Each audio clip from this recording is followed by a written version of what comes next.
जैसे समय कभी थम नहीं सकता, उसी तरह कला भी कभी ठहर नहीं सकती। कला का काम ही है विकसित होना। सिनेमा जैसी कला ने जन्म तो ले लिया, लेकिन अभी उसे विकसित होना था।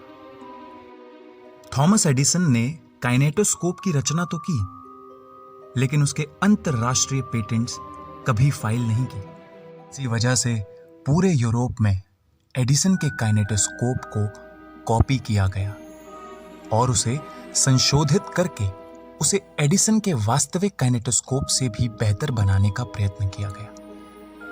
पेरिस में काइनेटोस्कोप का एक प्रदर्शन हुआ जहां बहुत से लोग पहुंचे, लेकिन कौन जानता था इस प्रदर्शन के बाद सिनेमा अपने विकास में एक सीढ़ी और ऊपर चढ़ जाएगा। पेरिस के इस प्रदर्शन में पहुंचे दो भाई, ऑगस्ते और लुई लूमियर, जिन्हें लूमियर बंधु यानी लूमियर ब्रदर्स के नाम से भी जाना गया। लूमियर ब्रदर्स ने काइनेटोस्कोप को देखा और वो इतने प्रेरित हुए कि उन्होंने एक ऐसा कैमरा बनाने का सोचा जो चित्र को रिकॉर्ड कर सके और साथ ही एक प्रोजेक्टर के तौर पर उसे दर्शकों को दिखा भी सके। और इसी तरह जन्म हुआ सिनेमेटोग्राफ का। काइनेटोस्कोप से एक समय में सिर्फ एक इंसान ही चित्र देख सकता था। लूमियर ब्रदर्स ने सोचा कि क्या ऐसा मुमकिन हो सकता है कि एक ऐसा यंत्र बनाया जाए जो एक साथ बहुत से दर्शकों को सिनेमा दिखा सके। जब प्रदर्शन के बाद लूमियर ब्रदर्स घर पहुंचे तो उनके पिता एंटोइने लूमियर, जो कि खुद फोटोग्राफिक प्लेट्स बनाते थे, उन्होंने अपने बच्चों का हौसला बढ़ाया। पूरे 1 साल की कड़ी मेहनत के बाद लूमियर ब्रदर्स ने सिनेमेटोग्राफ का आविष्कार कर दिखाया और उसे पेटेंट भी कराया। सिनेमेटोग्राफ में 35 मिलीमीटर चौड़ी फिल्म को एक शटर पर 16 फ्रेम्स पर सेकंड की गति से घुमाया गया। सिनेमेटोग्राफ पर एक चक्कर खनी यानी एक क्रैंक लगाया गया, जिसकी मदद से फिल्म को घुमाया जाता था। सिनेमेटोग्राफ बिल्कुल एक सिलाई मशीन की तरह चलता था, जिसमें धागे की जगह फिल्म लगाई जाती थी। सिनेमेटोग्राफ में फिल्म को काइनेटोस्कोप के 46 फ्रेम्स पर सेकंड से भी धीरे चलाया जाता था, जिसके कारण सिनेमेटोग्राफ ज्यादा आवाज नहीं करता था और स्क्रीन पर चल रहे चलचित्र काफी तरल हो गए थे। काइनेटोस्कोप के मुकाबले सिनेमेटोग्राफ काफी हल्का था और आसानी से कहीं पर भी ले जाया जा सकता था।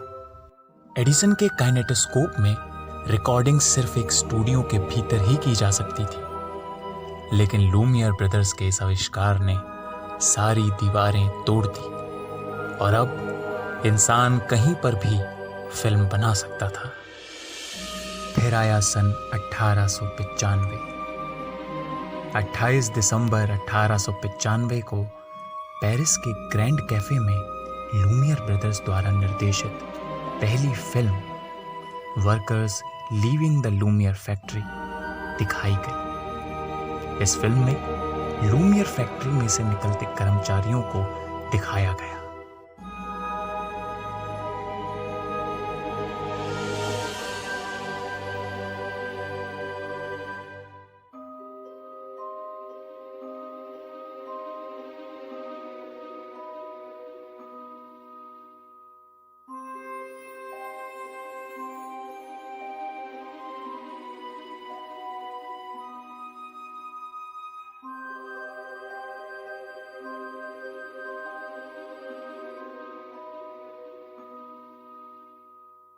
इस 50 सेकंड की फिल्म ने वहां बैठे दर्शकों को अचंभित कर दिया। किसी ने भी इतना असल चलचित्र आज तक नहीं देखा था। सन 1896 में लूमियर ब्रदर्स ने सिनेमेटोग्राफ थिएटर्स लंदन, बेल्जियम और न्यूयॉर्क सिटी में खोले।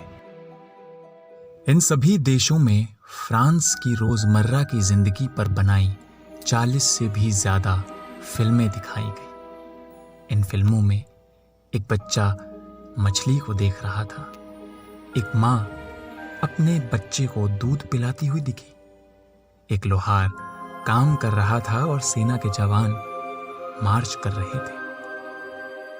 इसी दौरान लियोन फायर डिपार्टमेंट पहली डॉक्यूमेंट्री फिल्म का विषय बना। सन 1896 में लूमियर ब्रदर्स ने अपने कैमरा कर्मचारियों को अपनी फिल्म दिखाने के लिए अलग अलग देशों में भेजा, जिसमें 1400 से भी अधिक फिल्में थी। सभी कर्मचारी अलग अलग देशों में गए, जैसे central America, Russia, north Africa.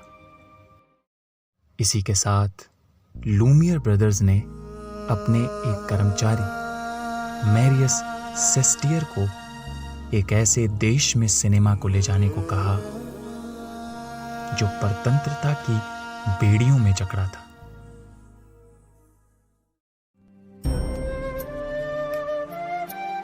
पर किसे मालूम था कि वो देश बाहें फैलाए सिनेमा का इंतजार कर रहा था।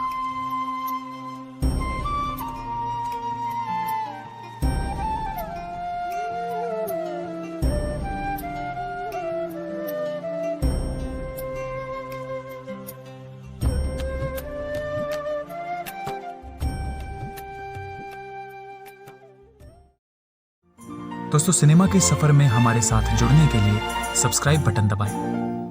आपको ये वीडियो कैसा लगा, ये संदेश हम तक पहुंचाने के लिए कमेंट बॉक्स में कमेंट करें। और अगर आपको ये वीडियो अच्छा लगा है तो कृपया वीडियो को लाइक करें।